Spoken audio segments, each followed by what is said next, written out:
Welcome back. 6 Alberta men recently dropped everything to put their lives on the line and help with search and rescue missions in Ukraine. These brave men are part of a volunteer organization called the Canadian International Rescue Organization, or CIRO, which is a non-profit, non-government organization. The men, mainly from central Alberta, range in age from 23 to 61. I caught up with the organization's public information officer, Chad Reed, who says the group is helping to train others in rescue techniques and even brought specialized search equipment with them, which they plan to leave in Ukraine when they return. Take a look. So how did this come about, Chad? Was it someone in Ukraine who reached out, or did you guys as a group decide, hey, we got to be there? Our team leader reached out to the Ukraine consulate in Edmonton and told them that we have a small team, we have equipment, specialized equipment for this type of work, and if they would request our help, we would be there. And they said, yes, please. And what type of training do these guys have? Are they military trained? Some of our members do have military training, and a lot of us have higher levels of medical training as well. So tell me about what these guys have been seeing, this team on the ground over there, and how long have they been over there? We're going on right around 3 weeks. The team has been boots on the ground. So, there a lot of the photos and information that we get back is a lot of it is the buildings that have been hit by rockets or missiles, and from the distance from where they're actually sheltered right now, they've been able to see actually live munitions go off and blowing stuff up fairly nearby, like kilometers away, but still you can see the plumes in the sky. Have they been able to relay any stories to you in terms of how many people they've been able to rescue?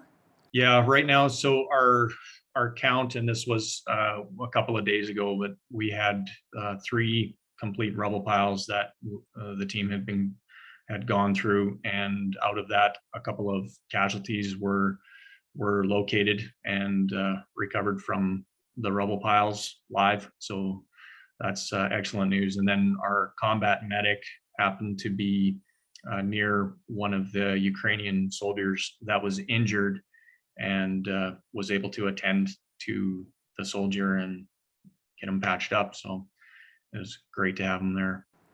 That's incredible. And I understand your team has some specialized equipment that's enabling them to conduct these rescues. Can you maybe talk a little bit about that? We use cameras, specialized cameras, and listening devices for what we call technical search in an urban search and rescue environment. So collapsed structures, rubble piles, basically what we're seeing now. And so these cameras are telescopic, so we're able to extend them down into confined spaces as far as the telescope will allow us. We can converse through the camera as well as see what's going on. So it's lit up. We can get a 360-degree view of what's going on in that space.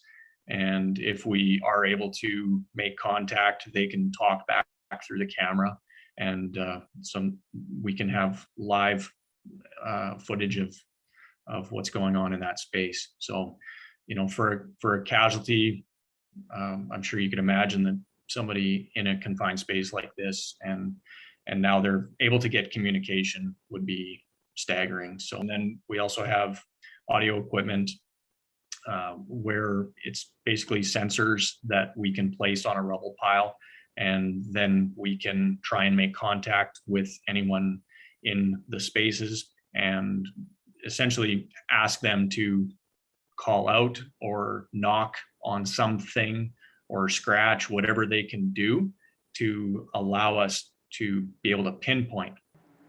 That sounds amazing, and like a godsend to anyone who would be trapped beneath the rubble and in a confined space like that. That's got to be anybody's worst nightmare. It's just hard to fathom, honestly. And finally, Chad, how can people help your team?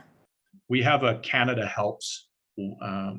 CanadaHelps.org is a website, and if they search Canadian International Rescue Organization, it's a direct influx of money for our team. Chad, thanks so much for your time today. It's really amazing what your guys are doing over there. Our prayers are with your team. We're really grateful for all the thoughts and the prayers, and thank you.